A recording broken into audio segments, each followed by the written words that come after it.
Assalamualaikum warahmatullahi wabarakatuh. Perkenalkan, nama saya Ida Nafisa dari Program Studi Pendidikan Guru Sekolah Dasar, Fakultas Keguruan dan Ilmu Pendidikan, Universitas Muhammadiyah Profesor Dr. Hamka. Video ini dibuat untuk melengkapi tugas mata kuliah sumber daya berkelanjutan dengan judul Kerusakan Lingkungan Hidup dan Masalah Kerusakan Lingkungan Hidup beserta solusinya. Berikut penjelasannya. Konsep lingkungan hidup. Lingkungan hidup adalah sistem kehidupan yang merupakan kesatuan ruang dengan segenap benda, keadaan, daya, dan makhluk hidup termasuk manusia dengan perilakunya yang mempengaruhi kelangsungan peri kehidupan dan kesejahteraan manusia serta makhluk hidup lainnya menurut Undang-Undang RI Nomor 23 Tahun 1997.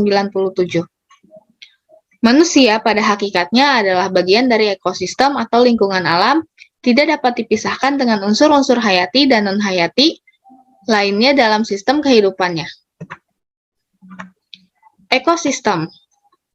Ekosistem adalah suatu tatanan interaksi antara unsur-unsur hayati atau biotik dengan unsur non-hayati atau abiotik atau materi dan energi. Manusia mempertahankan hidupnya dengan memanfaatkan sumber daya alam dari ekosistem dan lingkungannya. Kelangsungan hidup manusia bergantung pada kelestarian tatanan ekosistemnya. Manusia dan masalah lingkungan hidup. Yang pertama ada dinamika penduduk. Dinamika penduduk adalah perubahan atau pertumbuhan jumlah penduduk dari waktu ke waktu. Hal ini disebabkan karena adanya peristiwa kelahiran, kematian, dan perpindahan penduduk. Kedua ada perilaku manusia terhadap pengelolaan dan pemanfaatan sumber daya alam. Ketiga, penerapan iptek. Masalah lingkungan hidup. Yang pertama ada kerusakan hutan dan ekosistemnya. Yang kedua, tanah longsor, erosi, abrasi, intrusi, dan banjir. Ketiga, pencemaran lingkungan udara dan air oleh limbah. Keempat, penggunaan bahan peledak dan beracun dalam penangkapan ikan. Kelima, masalah kesehatan masyarakat. Dan keenam, pemanasan global atau global warming.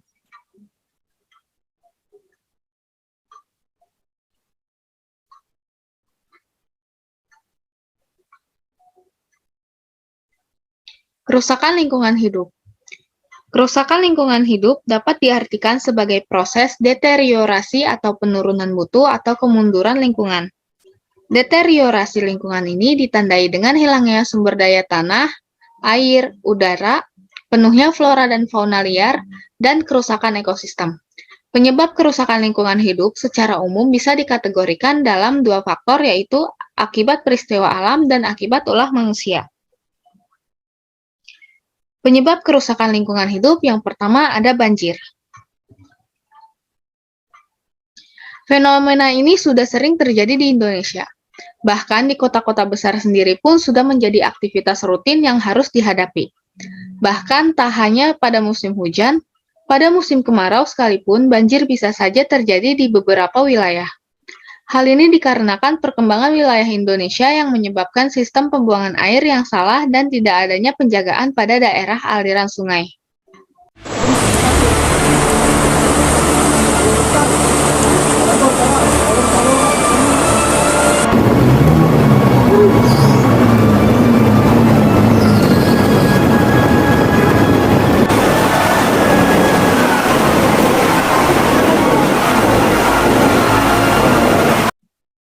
Yang kedua ada abrasi. Kegiatan seperti pengambilan pasir pantai, karang, serta perusakan hutan-hutan bakau menjadi penyebab abrasi yang nantinya berkaitan dengan kerusakan laut dan pantai. Tentu saja jika dibiarkan terus-menerus, maka kelestarian laut dan pantai di Indonesia semakin berkurang. Apalagi wilayah Indonesia sebagian besar merupakan laut. Abrasi pantai terjadi di Kelurahan Bitung dan Kelurahan Uwuran 1, Kecamatan Amurang, Minahasa Selatan, Sulawesi Utara pada Rabu 15 Juni 2022. Bencana tersebut mengakibatkan puluhan bangunan rusak berat dan tenggelam.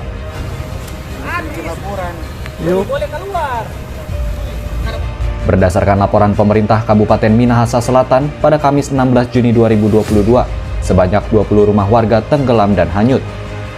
Sementara itu 5 rumah, penginapan, restoran, dan 10 perahu mengalami rusak berat. Namun, belum diketahui penyebab pasti terjadinya abrasi di pantai Amurang tersebut.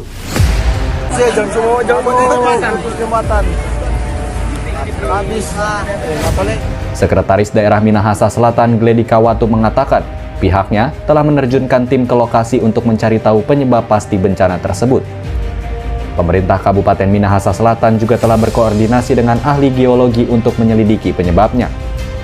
Selain itu, warga yang terdampak masih mengungsi di posko yang telah disiapkan di Kelurahan Lewat Minahasa Selatan. Ketiga, ada pencemaran udara. Dengan perkembangan zaman, semakin banyak industri dan transportasi yang ada saat ini. Meskipun hal ini merupakan sebuah kemajuan, namun nyatanya memiliki dampak yang buruk bagi lingkungan karena menyebabkan terjadi pencemaran udara. Hal ini berpengaruh pada faktor penghambat perubahan sosial budaya terhadap pasokan udara bersih yang semakin berkurang. Pencemaran udara merupakan suatu kondisi udara mengandung senyawa kimia maupun biologi dalam jumlah banyak yang berdampak bagi kesehatan makhluk hidup. Secara umum, pencemaran terbagi menjadi 2, yaitu pencemaran primer dan pencemaran sekunder. Pencemaran udara primer ini penyebabnya langsung dari polutan, seperti meningkatnya kadar karbon dioksida dari aktivitas pembakaran manusia. Kalau pencemaran udara sekunder itu terjadi akibat reaksi kimia dari partikel-partikel polutan yang terjadi di atmosfer, seperti pembentukan ozon. Keempat, ada membuang sampah sembarangan. Semakin tinggi tingkat pertumbuhan penduduk, semakin tingkat konsumsi meningkat dan akhirnya membuat jumlah sampah semakin banyak. Permasalahan hukum di Indonesia semakin meningkat. Hal inilah yang menjadi permasalahan di Indonesia karena belum ada solusinya untuk menanggulanginya. Hal ini tentunya membuat lingkungan menjadi kotor dan tentu saja merugikan lingkungan.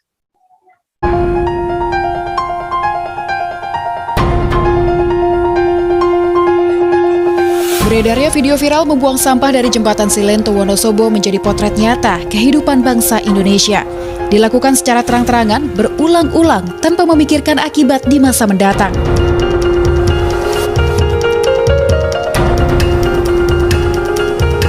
Perilaku membuang sampah sembarangan diakibatkan karena kurangnya kepedulian terhadap masyarakat, khususnya yang tidak bersentuhan langsung. Pencemaran air tanah. Masalah lainnya yang sering terjadi di Indonesia adalah pencemaran air tanah. Masalah ini seringkali tentu saja menyebabkan berbagai jenis biota air menjadi rusak, mengancam kesehatan penduduk di sekitar sumber air, banjir, langkanya air bersih, dan masih banyak lainnya.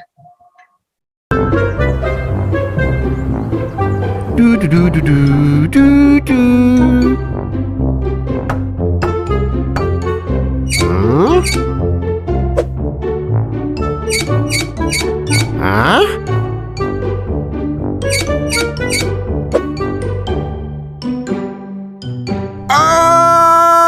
Hai teman-teman, gak ingin hal ini terjadi di rumahmu kan? Yuk, ikut Pak Geo untuk tahu cara menghindarinya. Tahukah kamu, saat kita kehabisan air, bisa jadi itu adalah tanda bahwa persediaan air tanah mulai menipis. Hal ini ditandai dengan turunnya permukaan air tanah. Ayo, kamu tahu tidak apa itu air tanah? Untuk mengetahuinya, kita telusuri dulu air hujan. Sebagian air hujan akan mengalir ke sungai, laut, dan badan air lainnya. Lalu sebagian lagi pergi kemana? Yap, betul sekali. Sebagian air hujan masuk ke dalam tanah. Tapi, kamu tahu kan kalau tanah itu memiliki lapisan yang berbeda-beda? Air hujan yang jatuh ke tanah pertama kali akan sampai pada lapisan ini. Eits, air yang ada pada lapisan ini bukan air tanah loh. Sebagian air dari lapisan ini lama-kelamaan akan merembes ke lapisan berikutnya. Nah, pada lapisan ini memang terdapat air, namun tetap saja itu bukanlah air tanah karena masih ada udara di antara partikel tanah ini. Berbeda dengan lapisan di bawah ini, semua ruang antara pasir, kerikil, dan batu hanya dipenuhi dengan air. Inilah yang kita sebut dengan air tanah. Air tanah ini merupakan satu-satunya sumber air untuk sumur dan mata air. Namun, saat ini banyak penduduk kota mengambil air secara berlebihan, baik untuk industri, perkantoran, hotel, dan rumah tangga. Hal ini bisa sangat berbahaya jika dilakukan terus-menerus. Untuk menghasilkan air tanah hari ini, bumi dan seluruh isinya perlu bekerja sama hingga puluhan ribu tahun lamanya, di mana air tanah mengalir dari daerah imbuhannya di gunung ke daerah lepasannya di kota. Kebayangkan betapa lamanya proses ini terjadi. Maka dari itu, jumlah air tanah sangat terbatas. Apalagi jika kita menggunakan air tanah secara berlebihan, bisa-bisa permukaan air tanah semakin turun, dan lama-kelamaan lapisan tanah di atasnya juga ikut turun. Kalau sudah begitu, persediaan air ke rumah penduduk semakin sedikit, bahkan bisa habis. Ini baru dampak awalnya loh. Dampak lain dari penurunan tanah adalah munculnya titik genangan atau banjir baru jika hujan datang. Jika kondisi ini dibiarkan terus-menerus, maka tanah yang turun akan mengakibatkan tembok bangunan menjadi retak-retak dan lama-kelamaan merusak struktur bangunan tersebut. Belum lagi kalau rumah kita dekat pantai atau laut. Jika permukaan air tanah menurun, maka air laut akan merembes masuk ke dalam lapisan tanah bercampur dengan air tanah. Akibatnya, air tanah yang tadinya segar akan terasa asin. Ini semua bisa kita hindari dengan menjaga ketersediaan air tanah bersama-sama. Caranya, menggunakan shower daripada gayung atau berendam di bathtub. Ketika menyikat gigi, gunakan gelas untuk menampung air dan matikan keran. Mencuci baju saat baju kotor sudah banyak. Menggunakan kloset dengan teknologi hemat air. Saat mencuci piring, keran tidak dibiarkan mengalir, tapi kumpulkan air terlebih dahulu. Siram tanaman pada pagi hari agar air tidak cepat menguap. Terakhir, kita tangkap air hujan bersama-sama. Eits, bukan dengan tangan ya. Air hujan ditangkap dengan sumur resapan. Untuk air hujan yang jatuh di genteng atau pekarangan dapat disalurkan ke sumur resapan supaya meresap ke dalam tanah. Air yang masuk ke sumur resapan perlahan merembes ke dalam tanah. Lambat laun, resapan ini akan menambah volume air tanah. Ayo, sama-sama menggunakan air dengan bijak dan bagikan informasi ini seluas-luasnya agar air tetap tersedia bagi kita dan generasi selanjutnya. Penyebab kerusakan lingkungan hidup yang keenam ada kerusakan hutan. Masalah lainnya yang cukup besar di Indonesia adalah mengenai kerusakan hutan. Mulai dari penebangan liar, penggundulan hutan, hingga baru-baru ini terjadi yaitu pembakaran hutan menjadi penyebab dari kerusakan hutan yang ada.